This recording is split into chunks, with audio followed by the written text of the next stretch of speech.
Hey, how is everybody doing? Morning.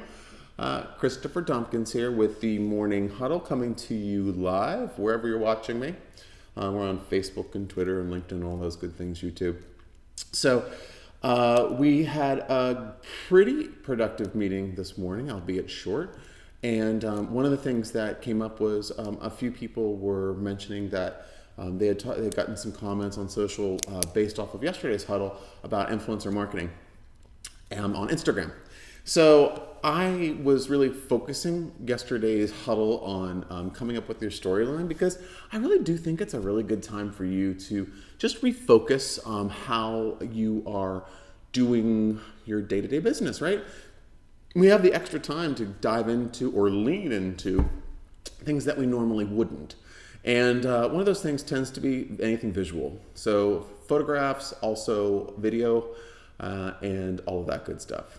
But let's talk about something else that's really time consuming and slightly annoying. I'm being honest. Influencer marketing. Influencer marketing is a really wonderful way for you to build your following through kind of endorsement-based advertising, if you will. It's really, really popular on Instagram, I would say more so than anywhere else, but it can be found on multiple platforms a lot. So now what I want to kind of get across with influencer marketing is how you can really get started with it. Now, growing a business, if you have a product-based business, influencer marketing is a really good fit for you because what you're able to do is you're able to get people to give you those very valuable third-party endorsements that are very meaningful for you.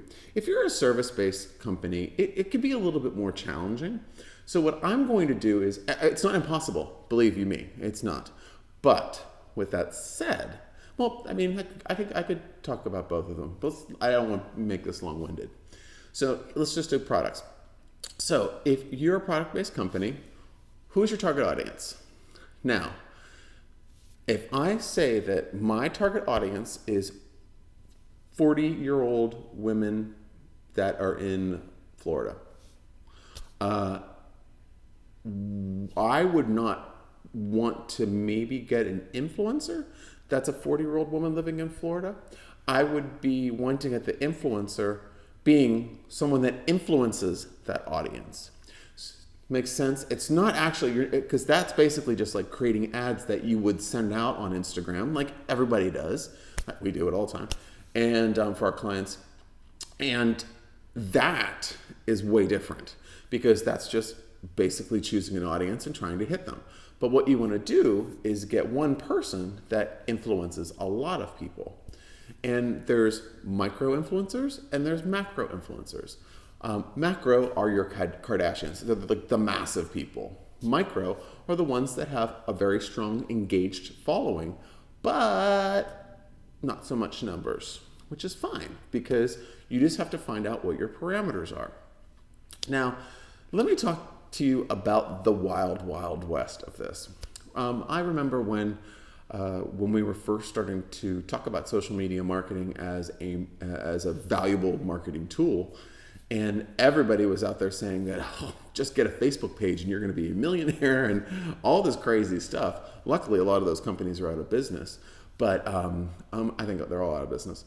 They moved on to something else. But one of the things with influencer marketing is it's a little bit like those early days of social media where you have to build relationships with people and you're not exactly sure what services you're supposed to be getting and how you're supposed to navigate and what the real return is because there's lots of unknowns in this. Much like back in the day on social media.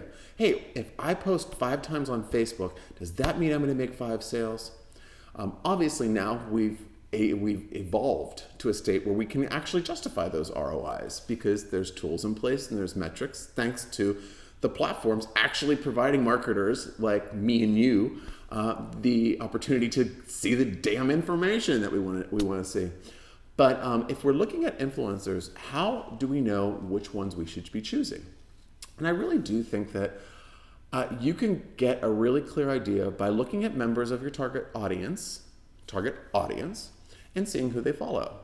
What are they looking at? Are they looking at a fitness pro? Are they looking at a makeup? Are they looking at makeup tutorials? Are they looking at someone who who curates really great books that you can read, or really great music, or whatever? And find out who those people are. Generally speaking, if they want and they are open to doing any sort of influencer marketing, they'll have the word ad somewhere, either on their posts or on their profile, or contact for inquiries, for advertising inquiries.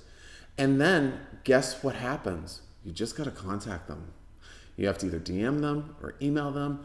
And then what happens then? You have to figure out how you're going to track it, because it is the wild, wild west. I'm like, do you answer every single solicitation that you are going to be getting? Now you're thinking, well, I'm going to end up having to pay for this. Oh God, I forgot to tell you, you're gonna have to pay for this too. You're gonna have to pay for this through free product. You're gonna have to pay for this possibly through money. You're gonna have to pay money. So again, influencer marketing is not necessarily free. You can create a brand ambassador program. That can be free, but still, you're going to be sending products to them. You're going to be giving them some sort of back-end deal. So there's many different ways that I can see. Like, there's lots of moving pieces. That's why, like, when I have sometimes a client will say, "Well, why are you sending out 100 requests to this audience and you're only getting 5 responses?" It's like, well, I don't know if they're looking at their account. They're not a business. They're a person that's taking pictures for fun. And they're doing this as a side hustle. So, I mean, obviously, if it's a Kardashian or something, but what they're going to do is they're going to look back at your brand too. So maybe out of that 100 people, they looked at your Instagram account or they looked at your website and they're like, I can't get aligned with that crap. Or it may be they're not paying attention to their messages, or they're not very good at correspondence. And they generally are not. So when you whittle all of this down and get to the good influencer, it's great. It's great. There's definitely some value. But getting there sometimes can be very, very hard. And it can be a long process. And then guess what? After you have to broker a deal. So you're going to have to broker a deal. Then after you do that, you're going to have to send the product, send whatever over there. And then you're going to have to monitor and wait to see when they are going to post. Because some of them will be like, oh yeah, I'll get this over to you when I post. And then they don't. So how do I know that what's the proof is in the pudding? Where do I do this? How do I track this? So there's many tools out there to handle influencer marketing. And I'm going to be completely transparent with you. They're really expensive. So if you are going to get serious about this, you seriously need to look at your budget first. Even if we've done some free tests for clients, and the time and the return is just ridiculous. And it would be so great to be able to, get a perfect result every single time. But it's the tracking that's tough. And then there's lots of programs out there that help you with tracking. But again, right now, it's a little challenging, I think, for influencers and engagement, just due to the fact, plainly, that it is people aren't sending stuff and running to the post office a lot and going. There's a little different with social distancing and everything else. It's become a little challenging. So what I would suggest that you do, and then I'll be done because I don't want to go on forever about this.